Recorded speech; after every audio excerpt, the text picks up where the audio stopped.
સ્વાગત છે તમારું એમજે ટીચિંગમાં। હું છું જય મહેતા। આ વિડીયોમાં આપણે પર્યાવરણના પદ્ધતિશાસ્ત્રના ટોપિક નંબર 6 અને ટોપિક નંબર 7 બંને ટોપિક જોવાના છે। મેં ઓલરેડી ટોપિક 1 થી 5 ના વિડીયોઝ બનાવેલા છે, બરાબર। 2 લેક્ચર બનેલા છે, ચેનલ ઉપર જઈને તમે જોઈ શકો છો। અત્યારનો તમને ટોપિક નંબર 6 સમજાવવાનો છું, સંકલ્પનાઓ રજૂ કરવાની પદ્ધતિઓ, જેમાં તમને અલગ અલગ પદ્ધતિ આપેલી છે, ટૂંકમાં આપેલી છે અને તમને યાદ રહે એવી રીતના આપેલી છે, બરાબર।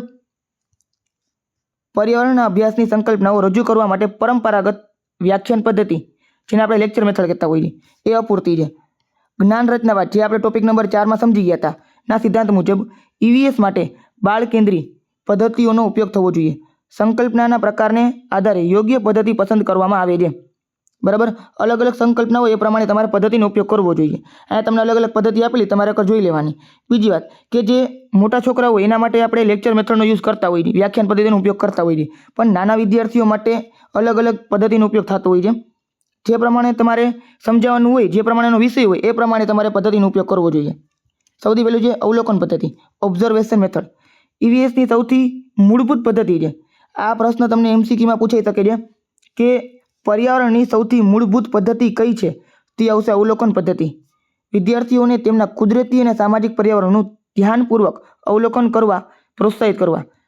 દાખલા તરીકે બગીચામાં છોડનું, અવકાશનું કે રસોડામાં મસાલાનું અવલોકન કરવું। બીજી પદ્ધતિ છે પ્રોજેક્ટ પદ્ધતિ, પ્રોજેક્ટ મેથડ। આગળના 7 અને 8ના ટોપિકમાં વિગતવાર તમને આના વિશે સમજવામાં આવશે, બરાબર। વિદ્યાર્થીઓને વાસ્તવિક જીવનની સમસ્યાઓ કે કાર્ય સોંપવું, જે તેઓ જૂથમાં રહીને પૂર્ણ કરે। દાખલા તરીકે શાળામાં બગીચો બનાવવો, કચરાનું વ્યવસ્થાપન કરવું। આ બધી વસ્તુ શું છે? કરીને શીખવાનું, બરાબર। Learning by doing. હવે તમારે કમેન્ટ કરીને મને જણાવવાનું છે કે પ્રોજેક્ટ પદ્ધતિ કોણે આપેલી છે, તમને યાદ હોવું જોઈએ। આના પહેલાં આ બધી વસ્તુ આવી ગઈ હતી, બરાબર। પ્રોજેક્ટ પદ્ધતિના પ્રણેતા કોણ છે, એનો વિચાર કોણે રજૂ કરેલો હતો? બંને અલગ અલગ વ્યક્તિ છે। પછી આવશે એક્સપેરિમેન્ટેશન મેથડ, બરાબર, પ્રયોગ પદ્ધતિ। સરળ હાથથી કરી શકાય તેવા પ્રયોગો દ્વારા વૈજ્ઞાનિક ખ્યાલો સ્પષ્ટ કરવા। કોઈ વસ્તુ તરે છે કે ડૂબે છે, આ બધી વસ્તુની અંદર, બરાબર। જેમ કે લાકડું હોય તો પાણી અંદર લાકડું તરતું હોય છે, પ્લાસ્ટિક તરતું હોય છે, એમાં જો ભારે પ્લાસ્ટિક હોય તો ડૂબી જતું હોય, એ બધી વસ્તુ તમારે કરીને દેખાડવાનો, પ્રયોગ પદ્ધતિ। પછી ચર્ચા પદ્ધતિ, ડિસ્કશન મેથડ। આ ટોપિક નંબર 9 ની અંદર આવશે। જો અમુક પદ્ધતિ છે ને તમને પછીના ટોપિકની અંદર આપેલી છે, આ છે ને તમારું બેઝિક છે, આમાં તમને બધી વસ્તુ ઉપરથી આપેલી છે, ડિટેલમાં તમે આગળના ટોપિકમાં સમજશો। સામાજિક મુદ્દાઓ, મૂલ્યો અને સંવેદનશીલ વિષયો માટે આ શ્રેષ્ઠ પદ્ધતિ છે, તે લોકશાહી અને વિવેચનાત્મક ચિંતન વિકસાવે છે। પછી વાર્તા કથન, સ્ટોરી ટેલિંગ અને નાટ્યકરણ અને રોલ પ્લે, જેને આપણે રોલ પ્લે કહેતા હોઈએ છીએ, ખાસ કરીને નાના બાળકો ધોરણ 1-2 માટે સામાજિક સંબંધો કે મૂલ્યો જેવા અમૂર્ત ખ્યાલો રજૂ કરવા માટે અસરકારક છે। ધોરણ 1 થી 3 ની અંદર વિદ્યાર્થીઓને અલગ અલગ ધૂન, જે પછી વાર્તાના જે લોકગીતો હોય છે એના ઉપર ડાન્સ કરવામાં આવતા હોય છે। હવે એને એ છે ને વારંવાર સાંભળતા હોય ને તો આ બધી વસ્તુ યાદ રહી જતી હોય, આના અમૂર્ત ખ્યાલ કહેવાય, બરાબર। એબ્સ્ટ્રેક્ટ તમને યાદ હશે। ચલો, ક્ષેત્ર મુલાકાત, ફિલ્ડ વિઝિટ। આગળના ટોપિક 7માં વિગતવાર આપણે સમજવાના છે આના વિશે પણ। વાસ્તવિક સ્થળ, ખેતર, પોસ્ટ ઓફિસ, તળાવ, આ બધી વસ્તુ જઈને તમારે શીખવાની કે આ વસ્તુ દેખાવમાં કેવી હોય, બરાબર। જનરલી મોટા ભાગના બાળકો જે ગામડામાં રહેતા એ લોકોને ખબર હોય ખેતર કેવું હોય, વાડી કેવી હોય, આ બધી વસ્તુ, બરાબર, તળાવ કેવું હોય, પણ પોસ્ટ ઓફિસની વસ્તુ જે શહેરની અંદર આવતી હોય, કાં જે તાલુકા હોય ત્યાં મળતી હોય, તો અહીંયા જઈને એ લોકોને દેખાડવાનું બેંક કેવી છે, પછી બેંક જેવો માહોલ છે તમારે સ્કૂલમાં બનાવવાનો, જેમાં એક કેસ બારી હોય, ઇન્ક્વાયરી વિન્ડો હોય, બરાબર, પછી મેનેજરની એક ઓફિસ હોય, આવી બધું તમે બનાવી શકો છો। પૃચ્છા આધારિત પદ્ધતિ, ઇન્ક્વાયરી બેઝડ મેથડ। શિક્ષક સીધા જવાબો આપવાને બદલે વિદ્યાર્થીઓ પ્રશ્નો પૂછવા અને જાતે જવાબો શોધવાને પ્રોત્સાહિત કરવા। જનરલી આ મેથડનો યુઝ છે ને વારંવાર કરતો હોઉં છું, બરાબર છે। જ્યારે ઓફલાઈન જ્યારે હું ભણાવતો હોય કોઈ પણ જગ્યાએ, ત્યારે આ પદ્ધતિનો ઉપયોગ હું વારંવાર કરતો। શું કામ? કોઈ પણ સીધો જવાબ હું ના આપું, એક પ્રશ્ન આપી દઉં, બરાબર, છોકરાને પૂછું કે આ શું કામ થઈ છે, ધારો કે કોઈ સાચો જવાબ આપી દે તો એ શું કામ આવું વિચારે છે એના વિશે પણ હું પૂછું, વારંવાર એને 3-4 પ્રશ્ન પૂછું, ઓટોમેટિક બધા વ્યક્તિને આવડી જાય, બરાબર છે। અને અલગ અલગ વિદ્યાર્થીને વારંવાર પૂછવું, તો એક પદ્ધતિ છે। હવે આપણે એના એમસીક્યુ જોઈ લઈએ, બરાબર, પરીક્ષા લક્ષી એમસીક્યુ। અમુક ટ્રિકી પ્રશ્ન હશે, અમુક પીવાયક્યુ હશે। પીવાયક્યુ તમને ખબર જ છે, જે પાછલા પેપરમાં પૂછાયેલ એમસીક્યુ હશે। ટ્રિકીનો મતલબ જે થોડોક અઘરો હોઈ શકે છે। જનરલી તમે આ બધું વાંચશો ને, બરાબર, તો તમને આરામથી આવડી જવાનું છે, કોઈ એવા ટ્રિકી પ્રશ્ન નથી હોતા। જે લોકો પહેલી વાર ભણતા હોય એ લોકોને ના ખબર પડે એટલે ટ્રિકી કહી શકાય, બરાબર, બાકી તમને આવડશે। ધોરણ 3ના વિદ્યાર્થીઓને કુટુંબમાં સંબંધો અને ભૂમિકાઓ, દાખલા તરીકે મમ્મી પપ્પાના કામ જેવા સંવેદનશીલ વિષય પર ચર્ચા કરવા માટે કઈ પદ્ધતિનો ઉપયોગ યોગ્ય છે? બરાબર, સૌથી યોગ્ય છે વ્યાખ્યાન પદ્ધતિ, પ્રયોગ પદ્ધતિ, નાટ્યકરણ, રોલપ્લે અને ચર્ચા પદ્ધતિ કે પ્રદર્શન પદ્ધતિ? તો ઓપ્શન નંબર સી એકદમ સાચો આવશે. બરાબર, તમને ખબર છે રોલ પ્લે કરવાનું હોય. નાના બાળકો હોય એમાં મમ્મી કોક બને, કોક પપ્પા બને, કોક બાળક બને, કોક કાકા કાકી માસા માસી બને, પછી નાટક કરતા હોય. આ બધી વસ્તુ પીવાયક્યુ છે. ઈવીએસ શીખવા માટે નીચેનામાંથી કઈ પદ્ધતિ કરીને શીખવા લર્નિંગ બાય ડુઈંગ ના સિદ્ધાંત પર આધારિત નથી? જો નથી કીધું તમને, નથી શબ્દ યાદ રાખજો. ઘણીવાર આ લોકો ગોટે ચડી જતા હોય તમે લોકો. પ્રોજેક્ટ પદ્ધતિ, પ્રયોગ પદ્ધતિ, વ્યાખ્યાન પદ્ધતિ કે પ્રવૃત્તિ આધારિત પદ્ધતિ? તો કરીને શીખવા માટે શું હોય? આ ત્રણ પદ્ધતિ છે. ઓપ્શન નંબર સી છે એ ખાલી ટીચર જે સેન્ટ્રિક છે, મતલબ કે શિક્ષક છે કેન્દ્રમાં હોય છે, એટલે વ્યાખ્યાન પદ્ધતિ ના આવે. ઓપ્શન નંબર સી હોવું જોઈએ, જે શિક્ષક કેન્દ્ર તમે જોઈ શકો છો. ચલો, આમાં છે ને જવાબ વચ્ચે સ્પેસ નથી મૂકેલી, જવાબ તમને ડાયરેક્ટ દેખાઈ જતો હશે, પણ તમારે જવાબ ઉપર ધ્યાન નહીં આપવાનું, તમારે ડાયરેક્ટ એમસીક્યુ પર ધ્યાન આપવાનું. તમારા માટે એમસીક્યુ મહત્વના છે. ધોરણ 1ના બાળકોને છોડના ભાગો વિશે શીખવવા માટે સૌથી અસરકારક પદ્ધતિ કઈ છે? બ્લેકબોર્ડ પર છોડનું ચિત્ર દોરી તેના ભાગોના નામ લખવા, વિદ્યાર્થીઓને વાસ્તવિક છોડ મૂર્ત પદાર્થ બતાવવું અને તેમને સ્પર્શ કરી સૂંઘીને અવલોકન કરવા દેવું? તો ઓપ્શન નંબર બી એકદમ સાચો છે. બરાબર, જેમાં તમે મૂર્ત વસ્તુ દેખાડો છો. નાના બાળક અમૂર્ત વસ્તુ યાદ રાખી શકતા નથી, એ સમજી શકતા નથી, એને મૂર્ત વસ્તુ દેખાય છે. બરાબર. ઇન્ક્વાયરી બેસ્ડ જે પદ્ધતિ છે, પૃચ્છા પદ્ધતિ, શિક્ષકની મુખ્ય ભૂમિકા શું છે? વિદ્યાર્થીઓને દરેક પ્રશ્ન તરત સાચો જવાબ આપી દેવો, તો આ વસ્તુ ખોટી જ્યાં ના આવે. વિદ્યાર્થીઓને પ્રશ્ન પૂછવા માટે પ્રોત્સાહિત કરવા અને જવાબો શોધવા માટે માર્ગદર્શન સંસાધનો પૂરું પાડો. તો ઓપ્શન નંબર બી આમાં પણ શું આવશે? સાચું આવશે. ઈવીએસમાં વાર્તા કથન સ્ટોરી ટેલિંગનો ઉપયોગ શા માટે થવો જોઈએ, શા માટે કરવો જોઈએ? શિક્ષક પાસે બીજું કોઈ ટીએલએમ નથી, તો આ વસ્તુ ખોટી. શિક્ષક પાસે ઘણા બધા ટીએલએમ હોય છે. તમે જ્યારે સરકારી નોકરીમાં લાગશો ત્યારે જ ને તમને ઘણા બધા ટીએલએમ મળશે. તમારા પાસે ઢગલો ટીએલએમ હશે, ખાસ કરીને ટેટ 1ની એક્ઝામ માટે, એટલે 1 થી 5ના જે શિક્ષકો છે એના માટે. કારણ કે સરકાર તમને ઘણી બધી વસ્તુ પ્રોવાઈડ કરે છે. અલગ અલગ પ્રકારની ગેમ્સ છે, એની કીટ આખી તમને આપશે. બરાબર, પછી ચાર્ટ્સ છે, પછી સિવાય તમને કહો સ્માર્ટ બોર્ડ તો મોટા ભાગની સ્કૂલમાં આવી ગયા છે હવે. તો ઘણી બધી વસ્તુ તમારા માટે ટીએલએમ તરીકે ઉપયોગમાં લઈ શકો છો. વર્ગને શાંત રાખવા માટે તો આ પણ ના આવે. માત્રવાળા ઓપ્શન જ કાઢી નાખવાના, મેં તમને કીધું તો આની પહેલાં. તો શું આવશે? Option number C. તે અમૂર્ત જટિલ પર્યાવરણ ખ્યાલોને બાળકો માટે રસપ્રદ, સંબંધિત અને સમજવામાં સરળ બનાવે છે. પાણીની અછતની જટિલ સમસ્યા રજૂ કરવા માટે કઈ પદ્ધતિ સૌથી ઊંડી સમજ અને સંવેદનશીલતા વિકસાવે છે? તો જો, પાઠ મોટેથી બચાવવો, પાણીની અછત, તેની આંકડાકીય માહિતી આપતું વ્યાખ્યાન આપવું, વિદ્યાર્થીઓને તેમના પોતાના ઘરોમાં કે આસપાસના પાણી કેવી રીતે વપરાય છે તેનો સર્વેક્ષણ પ્રોજેક્ટ આપવો અને તેના પર ચર્ચા કરવી, પાણીની અછતની વ્યાખ્યા લખાવવી. તો વ્યાખ્યા લખાવી વસ્તુ ના આવે. ઓપ્શન નંબર સી એકદમ સાચો છે. જો જનરલી આ બધા પ્રોજેક્ટ છે ને એ આપણે કરતા હોય, જે આપણે મોટા વિદ્યાર્થી કરી શકતા, નાના વિદ્યાર્થી કરી નથી શકતા, એટલા માટે આ બધી વસ્તુ તમારા સ્કૂલની અંદર કરાવવાની રહેશે. બરાબર. નીચેનામાંથી કઈ પદ્ધતિ શિક્ષક કેન્દ્રી ટીચર સેન્ટ્રિક છે? ચર્ચા, પ્રોજેક્ટ, પ્રદર્શન કે ક્ષેત્ર મુલાકાત? જો આ છે ને કન્ફ્યુઝિંગ થાય એવો પ્રશ્ન છે, તમે જવાબ ઉપર ધ્યાન ના આપતા. ચર્ચા છે ને એ બધા વિદ્યાર્થીઓ જાતે કરતા હોય, પ્રોજેક્ટ વિદ્યાર્થીઓ જાતે કરતા હોય, ક્ષેત્ર મુલાકાત વિદ્યાર્થીઓ લેવાની હોય, પણ પ્રદર્શન ડેમોન્સ્ટ્રેશન જે કરતા હોય કોણ કરતો હોય? શિક્ષક કરતો હોય. બરાબર. જેમ કે તમે કોઈ મેગ્નેટ વિશે શીખાડો છો, એસિડનું કેવી રીતના એનો ઉપયોગ કરો, એસિડનો ક્યાં ક્યાં ઉપયોગ થતો હોય છે એના વિશે તમે શીખાડતા હોય, તો આ બધી વસ્તુ જે ડેમોન્સ્ટ્રેટ કરતા હોય એ શિક્ષકે કરવાનું હોય. તો ઓપ્શન નંબર શું આવશે? સી આવશે. તો શિક્ષક સક્રિય છે અને વિદ્યાર્થીઓ નિષ્ક્રિય છે આ પ્રયોગ પદ્ધતિમાં. ઈવીએસમાં સમસ્યા ઉકેલ પદ્ધતિ પ્રોબ્લેમ સોલ્વિંગ મેથડનો ઉપયોગ ક્યારે કરવો જોઈએ? જ્યારે વિદ્યાર્થી વાસ્તવિક જીવન પર્યાવરણ સમસ્યાઓનો સામનો કરવા અને ઉકેલ શોધવા માટે પ્રોત્સાહિત કરવામાં આવે. તો ઓપ્શન નંબર એકદમ સાચો છે. બાકીનો ઓપ્શન તમે વાંચી લેજો, તમને ખબર પડી જશે. એના પછીનો ઈવીએસ શિક્ષક તરીકે તમે સંકલ્પના રજૂ કરવાની પદ્ધતિ કેવી રીતે પસંદ કરશો? જે પદ્ધતિ મને સૌથી વધુ ગમે, તો આ પણ ના આવે. સૌથી ઓછો સમય લે, આ પણ ના આવે. સંકલ્પના સ્વરૂપ મૂર્ત અને અમૂર્ત, વિદ્યાર્થીઓની ઉંમર અને ઉપલબ્ધ સંસાધનોના આધારે. તો ઓપ્શન નંબર સી એકદમ સાચો છે. બરાબર. કોઈ પણ પદ્ધતિ છે એ મૂર્ત અમૂર્ત હોવી જોઈએ, બંને પ્રકારના તમે સમજાવી શકવા જોઈએ અને એની ઉંમર કેવડી વિદ્યાર્થીની, બરાબર. એક જ વસ્તુ છે તમે અલગ અલગ ઉંમરના વિદ્યાર્થીને અલગ અલગ સમજાવતા હોય. જેમ કે 6ઠ્ઠા ધોરણના વિદ્યાર્થીમાં પ્રકાશ નામનું ચેપ્ટર આવે તો એને એ પ્રમાણે સમજાવવાનું હોય. 10મા ધોરણના વિદ્યાર્થી માટે પ્રકાશ નામનું ચેપ્ટર અલગ રીતે સમજાવવાનું હોય, બરાબર. ચેપ્ટર એક છે પણ એની અંદર જે વિગત છે એ અલગ અલગ હોય છે. ચલો, વાવાઝોડું સાયક્લોન કેવી રીતે આવે છે તે સમજાવવા માટે કઈ પદ્ધતિ શ્રેષ્ઠ ગણાય છે, બરાબર. શ્રેષ્ઠ છે જો તમે વાસ્તવિક અનુભવ ન કરાવી શકો તો સીધી વાત છે. કોઈ દી વાવાઝોડું આવે તો વાસ્તવિક અનુભવ કરાવવાનો પણ ના હોય, બરાબર. આપણે ભાગી જવાનું અહીંયાથી. તો આને સમજાવવા માટે કઈ પદ્ધતિનો ઉપયોગ કરી શકાય? વિદ્યાર્થીને વાવાઝોડામાં બહાર ઊભા રહેવા કેવું તો આ ના આવે. માત્ર વ્યાખ્યા લખાવી આ પણ ના આવે. વિડીયો સિમ્યુલેશન અથવા મોડેલ દ્વારા પ્રદર્શન કરાવો તો ઓપ્શન નંબર સી એકદમ સાચો છે, બરાબર. જે વસ્તુ જેમ કે ભૂકંપ છે, જ્વાળામુખી છે, વાવાઝોડું છે, આ વસ્તુ તમે કોઈ દિવસ ડાયરેક્ટ દેખાડી નથી શકવાના, એની ફિલ્ડ વિઝિટ નથી કરાવી શકવાના. તો તમારે એનો વિડીયો સોલ્યુશન આ બધી વસ્તુ કરવી જોઈએ, સિમ્યુલેશન ને બધી વસ્તુ, બરાબર. ચલો, ઓપ્શન આના પછીનો ટોપિક 7મો ટોપિક પ્રવૃત્તિઓ એક્ટિવિટીઝ. અલગ અલગ તમને એક્ટિવિટી આપેલી છે, બરાબર. એ જોવાના જ હવે. ચાલો, આ તમને સમજાવી દઉં. જો તમારે PDF ડાઉનલોડ કરવી હોય તો મિનિમમ તમારે 150 લાઇક હોવા જરૂરી છે, 15 કમેન્ટ અને 10 શેર.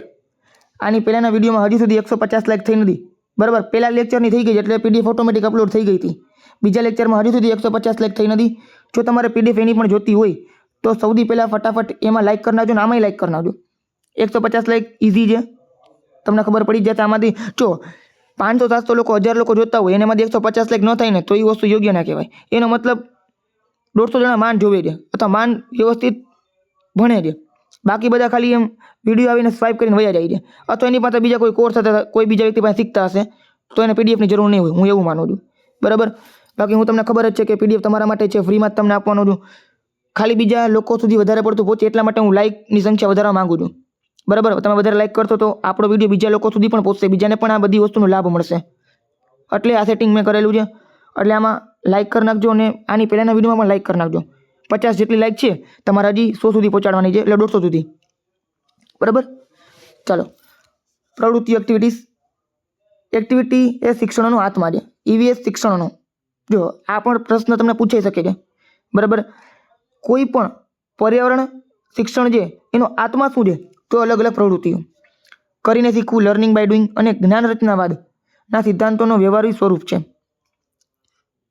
અલગ અલગ મુખ્ય પ્રકારો: ક્ષેત્ર મુલાકાત, ફિલ્ડ વિઝિટ, તમને ખબર પડી ગઈ હશે આ તો, બરાબર છે. આમાં કંઈ ડિટેલમાં સમજાવવાની જરૂર નથી. સર્વેક્ષણ, સર્વે, બરાબર. ઇન્ટરવ્યૂ. તો કોઈ વિદ્યાર્થીને માહિતી એકત્રિત કરવી હોય તો સામાજિક કૌશલ્યો વિકસાવવા માટે આપણે જરૂર છે. તમારા પાડોશમાં કેટલા પ્રકારના વાહનો છે, પછી તમારા દાદા દાદી તેમના સમયમાં કઈ રમતો રમતા હતા, આ બધું શું છે? ઇન્ટરવ્યૂ છે, સર્વેક્ષણ છે અથવા તો સર્વે છે. ક્રિએટિવ એક્ટિવિટીઝ, સર્જનાત્મક પ્રવૃત્તિઓ, જેમ કે ચિત્રકામ કરવું, સપનાનું ઘર, માટીકામ, મોડેલ બનાવવા, નકશામાંથી શ્રેષ્ઠ, મતલબ કે બેસ્ટ ઓફ નકશાની નકામાથી બેસ્ટ, શ્રેષ્ઠ, બરાબર છે. નકામામાંથી શ્રેષ્ઠ એટલે બેસ્ટ આઉટ ઓફ વેસ્ટ અથવા તો વેસ્ટમાંથી બેસ્ટ, એવું તમે કહી શકો, બનાવવું. જેમ કે તમને ખબર તો નાની નાની બોટલ હોય, એ બોટલમાંથી તમે કંઈક કુંડા બનાવી નાખો, માટી રાખવાના, એટલે છોડ રાખવાના પ્લાસ્ટિકની બોટલમાંથી. પછી બીજી ઘણી બધી વસ્તુ હોય છે, બરાબર. મને ખબર છે, હું જ્યારે નાનો હતો ને ત્યારે જો ઓલો ફોટોગ્રાફ હોય ને, આપણે એક્સરે પાડેલો હોય, એક્સરેનો જે ફોટોગ્રાફ હોય ને એ એક્સરેના ફોટોગ્રાફને નાની નાની પટ્ટીમાં કાપી એમાં જે ઓલા થર્મોકોલના બોલ્સ હોય ને એ અંદર ભરાવી અને એક શોપીસ બનાવેલું હતું. તો એના માટે હું મારા દાદીનો એક્સરે હતો ને એ લઈને ગયો હતો. તો આ બધી વસ્તુ ક્રિએટિવ એક્ટિવિટી કહેવાય, બરાબર. કવિતાઓ અને નાટકોનો સમાવેશ થાય છે. જૂથ કાર્ય અને ચર્ચા, ગ્રુપ વર્ક અને ડિસ્કશન. ટોપિક 9માં આપણે વ્યવસ્થિત સમસ્યાના વિશે, બરાબર. EVSની પ્રવૃત્તિઓ જૂથમાં કરવી જોઈએ. સહકાર અને સામાજિક કૌશલ્યોને પ્રોત્સાહન આપે છે. નાટ્યકરણ, રોલ પ્લે, એ તો તમને સમજાવાઈ ગયું, બરાબર. હવે સફળ ક્ષેત્ર મુલાકાતના તબક્કાઓ. અલગ અલગ તમને તબક્કા આપેલા છે. ક્ષેત્ર મુલાકાત માત્ર પિકનિક નથી, તેના 3 શૈક્ષણિક તબક્કા છે. હવે આના વિશે તમને પૂછાશે, MCQમાં તમને આજ પૂછાશે, બરાબર. આ મહત્વનું છે. મુલાકાત પહેલાં, મુલાકાત દરમિયાન, મુલાકાત પછી, પ્રી વિઝિટ, ડ્યુરિંગ વિઝિટ અને પોસ્ટ વિઝિટ. હેતુ શું છે? વિદ્યાર્થીને શું અવલોકન કરવું તેની સૂચના આપવી, પૂર્વજ્ઞાન ચકાસવું અને પ્રશ્નાવલી તૈયાર કરવી. કે તમે અહીંયા જાઓ છો ત્યારે તમને શું જોવા મળશે એ તમારે પહેલાં કહેવું, બરાબર. જો એને એના એ જગ્યા વિશે પહેલેથી ખબર હોય તો કોઈ વ્યક્તિને પૂછવું, પૂર્વજ્ઞાન ચકાસવું. નથી ખબર તો એને અલગ અલગ પ્રશ્નાવલી તૈયાર કરવાનું કહેવાનું. માર્ગદર્શિત અવલોકન, માહિતી એકત્રિત કરવી અને નમૂના એકઠા કરવા, પ્રશ્નો પૂછવા. જ્યાં તમે જાઓ છો ત્યાં તમારે માહિતી એકત્રિત કરવાની, નમૂનો હોય તો એ લેવાનો, આ બધી વસ્તુ. અને પછી છેલ્લે શું છે, વર્ગખંડમાં પાછા આવો ત્યારે અનુભવ વિશે ચર્ચા કરવાની, કે તમે શું શીખા, રિપોર્ટ બનાવો, અહેવાલ બનાવો, આ બધી વસ્તુ. ચાલો હવે આપણે ટેટોના પીવાયક્યુના ક્વેશ્ચન છે. આપણે જે રમતો રમીએ છીએ, ગેમ્સ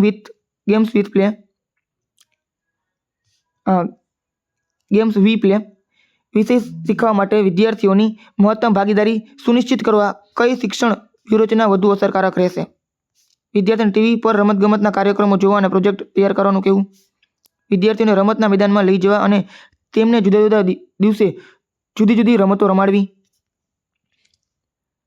પ્લે કાર્ડ અને ઇન્ડોર આઉટડોર રમતોના નામ યાદ રાખવા. તો નામ યાદ એવું ના હોવું જોઈએ, એને રમાડવી જોઈએ. તો રમાડવી કેમ આવશે? ઓપ્શન નંબર બી ની અંદર આવશે. ટ્રિકી ક્વેશ્ચન છે. ઈવીએસ શિક્ષક વિદ્યાર્થીઓને નજીકના તળાવની ક્ષેત્ર મુલાકાત પર લઈ જવાનું આયોજન કરે છે. આ પ્રવૃત્તિનું શૈક્ષણિક મૂલ્ય ત્યારે જ સિદ્ધ થઈ શકે જ્યારે શું આવશે? ઓપ્શન નંબર બી એકદમ સાચો છે. તળાવના અવલોકનો પર ચર્ચા ગોઠવી અને તેને ઇકોસિસ્ટમનો ખ્યાલ સાથે જોડે. ઇકોસિસ્ટમ તમને ખબર તળાવની અંદર કઈ ચાલતી હોય, બરાબર? અંદર લીલ શેવાળ હોય, બરાબર? પછી એ વધી જાય તો ઓક્સિજન ઘટી જાય તો ઓક્સિજન વધી જાય, આ બધી વસ્તુ. એને કોણ ખાતું હોય? તો માછલી ખાતી હોય. પછી માછલીને બધી મોટી માછલી કે બીજા જીવ ખાતા હોય. આના ઉપર આખું ઇકોસિસ્ટમ ચાલતું હોય. તો આ બધી વસ્તુ તમારે સમજાવવી જોઈએ. ચાલો, નીચેનામાંથી કઈ પ્રવૃત્તિ ઈવીએસ વર્ગમાં અપનાવી જોઈએ? ચર્ચા વિચારણા, પ્રોજેક્ટ બનાવવા, સારાંશ લેખન, પપેટ શો. હવે શું આવવું જોઈએ? ચાલો હવે મને તમારે કહેવાનું છે. જો ઈવીએસના વર્ગની અંદર છે ને પ્રવૃત્તિઓની વાત કરી લઈએ. સારાંશ લેખન મતલબ કે શું? રાઇટિંગ સમરી રાઇટિંગ જેને કહી શકાય, બરાબર? એક તમને પેરેગ્રાફ આપ્યો, એમાં તમે 2-3 લાઈન સમરી બનાવી નાખો. તમે જ્યારે મેઇન્સની એક્ઝામમાં આવા બધા પ્રશ્નો પૂછાતા હોય છે, બરાબર? 10 લીટીમાં તમારે 4 લીટી બનાવવાની. તો જનરલી તમારે એ શીખવાનું ના હોય, બરાબર છે? તો જ્યાં ઓપ્શન નંબર 3 તમને દેખાય છે એ કાઢી નાખો. તો 3 કેમ આવે છે? ઓપ્શન નંબર ડીમાં આવે છે અને બીમાં. તો બી અને ડી તો નીકળી જાય, બરાબર? હવે પપેટ શો છે એ છોકરાઓને દેખાડવું જોઈએ, કારણ કે પપેટ શોથી છે ને તમને ઘણી બધી વસ્તુ ખબર પડે. રાજસ્થાનની અંદર, કચ્છની અંદર પપેટ શો ઘણા ફેમસ છે. અને આમે તમે કોઈ વાર બારે મોટી હોટલમાં ક્યાંય જમવા જાઓ ત્યાં એ લોકો પપેટ શો દેખાડતા હોય છે. તો ઓપ્શન નંબર 4 જે આવવો જોઈએ. તો 4 કેમ આવશે? સીમાં. ડી તો નીકળી ગયો. તો ઓપ્શન નંબર સી એકદમ સાચો છે. નકામામાંથી શ્રેષ્ઠ, બેસ્ટ આઉટ ઓફ વેસ્ટ પ્રવૃત્તિઓનો મુખ્ય ઈવીએસ હેતુ શું છે? પુનઃ ઉપયોગ, કચરાનું વ્યવસ્થાપન. તો ઓપ્શન નંબર સી એકદમ સાચો છે, કે કોઈ વસ્તુ છે ને રીયુઝ તમે કરી શકો, બરાબર છે? કપ જેનું હેન્ડલ તૂટી ગયું હોય તો ફરીથી મેં તમને કીધું એ પ્રમાણે તમે છોડ વાવી શકો છો, શોપીસ માટે યુઝ કરી શકો છો. તો આ બધી વસ્તુ. ઈવીએસ શિક્ષક વિદ્યાર્થીને ઇન્ટરવ્યૂ પ્રવૃત્તિ સોંપે છે. ખેતરનો ઇન્ટરવ્યૂ. આ પ્રવૃત્તિનો મુખ્ય ઉદ્દેશ્ય શું છે? તો જે બહારની વાસ્તવિક દુનિયા છે અહીંયાથી જે માહિતી છે એ લઈ શકે એ આવશે. ઈવીએસના વર્ગમાં પ્રવૃત્તિઓનું આયોજન કરતી વખતે શિક્ષકે શું ધ્યાનમાં રાખવું જોઈએ? માત્ર મનોરંજક હોય છે, માત્ર વસ્તુ ખોટી છે. તેઓ અભ્યાસક્રમમાં કોઈ ચોક્કસ હેતુ સાથે જોડાયેલી હોય છે. તો ઓપ્શન નંબર બી એકદમ સાચો છે. જો યાદ રાખજો, તમે જ્યારે ભણાવતા હો, કોઈ પ્રવૃત્તિ કરાવતા હો, ત્યારે કોઈક વાર એવું પણ બને કે વિદ્યાર્થી એવું વિચારે કે સાહેબ કે ટીચર જે કરાવે છે ને એ સિલેબસ બહારનું છે, બરાબર છે? પણ સાચી સિલેબસનું અંદરનું હોય અને તમારા સિલેબસની અંદરની પ્રવૃત્તિઓ જ કરાવવાની. જેમ કે હું તમને કહું, હું અત્યારના સ્માર્ટ બોર્ડની અંદર અલગ અલગ જે સાયન્સની છે બધી ગેમ્સ રમાડતો હોઉં છું, બરાબર? અલગ અલગ તમને ખબર હોય તો એક કેમિસ્ટ નામની એપ્લિકેશન છે, તમે પ્લે સ્ટોરમાં સર્ચ કરો, કેમિસ્ટ એપ્લિકેશન છે. એ કેમિસ્ટમાં તમે અલગ અલગ જે સાયન્સના જે લેબ જ છે આખી લેબ આવી જાય. એમાં બધા સોલ્યુશન છે. પછી સોડિયમ, પોટેશિયમ, આ બધી વસ્તુ છે. સોડિયમને તમે સળગાવો, પાણીમાં નાખો તો એ બ્લાસ્ટ થાય. તમે એક બીકર લઈ શકો છો, પાણી લઈ શકો છો, સોડિયમ નાખો તો બ્લાસ્ટ થાય. બધી વસ્તુ તમને દેખાડે. તમારે લાઈવ કરવાની જરૂર ના પડે. જનરલી લાઈવ કરાવવું જોઈએ, લાઈવ જેવી રીતના આપણે પ્રોજેક્ટ કરાવતા હોઈએ, બરાબર? પ્રવૃત્તિ કરાવતા હોઈએ. પણ બધી સ્કૂલમાં સુવિધા ના હોય તો તમે ક્લાસની અંદર સ્માર્ટ બોર્ડમાં આ વસ્તુ કરાવી શકો છો. કેમિસ્ટ એપ્લિકેશન તમે સર્ચ કરો તમને મજા આવશે, બરાબર? મળી જશે પ્લે સ્ટોરમાં. અને એ સિવાય ઘણી બધી એવી એપ્લિકેશન છે જેનો તમે આવી રીતના ઉપયોગ કરી શકો છો, જેમાં તમારો એક ઓબ્જેક્ટિવ છે, લર્નિંગ ઓબ્જેક્ટિવ પૂરો થતો હોય. નીચેનામાંથી કઈ પ્રવૃત્તિ અવલોકન કૌશલ્યના વિકાસ માટે સૌથી ઓછી અસરકારક છે? બરાબર? તો શિક્ષક બોલે ને વિદ્યાર્થી બોર્ડ ઉપરથી કોપી કરતા નેગેટિવ વસ્તુ કે તો ઓપ્શન નંબર સી ના આવે. જૂથ પ્રવૃત્તિઓ ને શા માટે પ્રોત્સાહન આપવું જોઈએ? સીધી વાત છે કે વિદ્યાર્થી છે એ પોતાના પિયર લર્નિંગ મતલબ કે જે સહપાઠી છે એની હારે રહીને શીખે, બધા લોકો હારે વિકાસ પામે એના માટે હોય છે. માત્ર ઓપ્શન કાઢી નાખવાના, બરોબર. ક્ષેત્ર મુલાકાતનું આયોજન કરતી વખતે શિક્ષકે કઈ બાબતોની ખાતરી કરવી ન જોઈએ? તમને કીધું છે. શૈક્ષણિક હેતુઓ સ્પષ્ટ હોવા જોઈએ, સલામતીનું આયોજન, મુલાકાત પછી ચર્ચાનું આયોજન, વિદ્યાર્થી મુલાકાત સ્થળે વિશે અગાઉથી કશું જ ન જાણે તેની ખાતરી કરવી. તો કશું જ ન જાણે એની ખાતરી કરવી એ વસ્તુ ખોટી છે. ઘણા વિદ્યાર્થીઓને ખબર જ છે તળાવ કેવું છે, બરાબર છે. તો એવું નહીં કે તમારે આમ સસ્પેન્સ રાખવાનું, તો સસ્પેન્સ ન હોવું જોઈએ, બરાબર. ઓપ્શન નંબર ડી ના આવે, આની ખાતરી ન કરવાની હોય. બાકી આટલી વસ્તુની ખાતરી હોવી જોઈએ, સલામતીનું આયોજન છે, સ્પષ્ટ હેતુ હોવા જોઈએ શિક્ષણના, મુલાકાત પછીની ચર્ચાનું આયોજન કરવાનું, પ્રવૃત્તિ આધારિત શિક્ષણ, લર્નિંગ એક્ટિવિટી બેઝડ લર્નિંગમાં મૂલ્યાંકન એસેસમેન્ટ ક્યારે કરવું જોઈએ, બરાબર. પ્રવૃત્તિ દરમિયાન જ શિક્ષક દ્વારા અવલોકન, ચેકલિસ્ટ અને પ્રસ્તુતિ દ્વારા રચનાત્મક મૂલ્યાંકન. તો જ્યારે પ્રવૃત્તિ કરાવતા હોય ત્યારે ત્યારે તમારે કરી નાખવું જોઈએ, એટલે રચનાત્મક મૂલ્યાંકન હોવું જોઈએ. તો આજના આપણા 2 ટોપિક છે, 6ઠ્ઠો અને 7મો એ કમ્પ્લીટ થઈ ગયા છે. નેક્સ્ટ વિડીયોમાં હું તમને પાછીના ટોપિક કરાવવાનો છું, બરાબર. તમે જોઈ શકો છો આના પછી આપણે પ્રયોગો અને પ્રાયોગિક કાર્યો આના વિશે સમજશે. બાકી લાઈક કરી નાખો, શેર કરી નાખો, હાઈપ આપી દો, બરાબર. મળીએ આપણે નેક્સ્ટ વિડીયોમાં.